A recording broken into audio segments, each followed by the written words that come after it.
आज की मैं अपनी इस वीडियो में बात करने जा रही हूँ एक बहुत ही संजीदा और ज़रूरी टॉपिक पे, that is post menopausal bleed, that is common in many women and most of the time it is ignored by many women. So, what is postmenopausal bleed? What are the causes and what are the investigations that we should done in order to prevent this in future?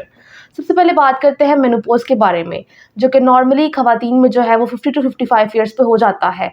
अब कोई भी औरत जो कि menopause के बाद bleeding के साथ प्रेजेंट करती है, is it normal or not? Definitely it is not normal, it is abnormal. So what are the causes? The number one cause is low estrogen level. Menopause के बाद जो है वो आपकी बॉडी में जो है एस्ट्रोजन का लेवल कम हो जाता है, जो कि नॉर्मल आपकी यूट्रस की हेल्थ को मेंटेन करता है.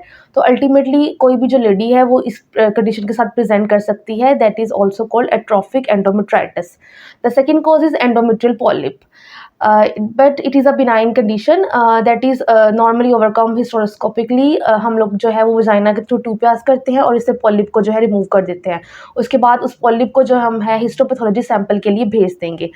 इसके अलावा जो अदर कॉजेज़ हैं उनको रूल आउट करने के लिए बहुत ही ज़रूरी है कि आपकी सर्विक्स की हेल्थ को देखा जाए, that is the mouth of the uterus. उसके लिए आप अपनी गायनेकोलॉजिस्ट को विजिट करें, वो आपका जो है वो क्लिनिकल एग्जामिनेशन करेंगी और उस पे अगर कोई एबनॉर्मेलिटी आपके सर्विक्स पे पाई जाती है तो ज़रूरी है कि उसकी बायोप्सी ली जाए. इसके अलावा ज़रूरत इस बात की भी है कि मोस्ट ऑफ द टाइम जो है ओल्ड एज में अगर आपकी फैमिली हिस्ट्री पॉजिटिव है किसी भी कैंसर की, तो उसमें फिर पेप स्मीयर लिया जाता है in order to prevent any pre cancerous condition in future. इसके अलावा जो गायनेकोलॉजिस्ट हैं वो आपका अल्ट्रासाउंड करती हैं, ट्रांसवेजाइनल अल्ट्रासाउंड, जिसमें हम लोग यूट्रस के साइज़ को, उसकी वॉल्स को, ओवरीज के साइज़ को देखते हैं. इसके अलावा देखते हैं कि उसमें कोई एबनॉर्मल फ्री फ्लूइड तो नहीं है. इसके अलावा जो है अल्ट्रासाउंड पे जो है नॉर्मल जो यूट्रस की वॉल की थिकनेस होती है वो 5 mm तक होती है, लेकिन अगर मेनोपॉज के बाद ही 5 mm से कम होती है. लेकिन अगर ये थिकनेस ज़्यादा हो रही है तो फिर ज़रूरत इस बात की है कि उसमें हम बायोप्सी करें, और वो भी हम लोग जो है वो हिस्ट्रोस्कोपिकली करते हैं.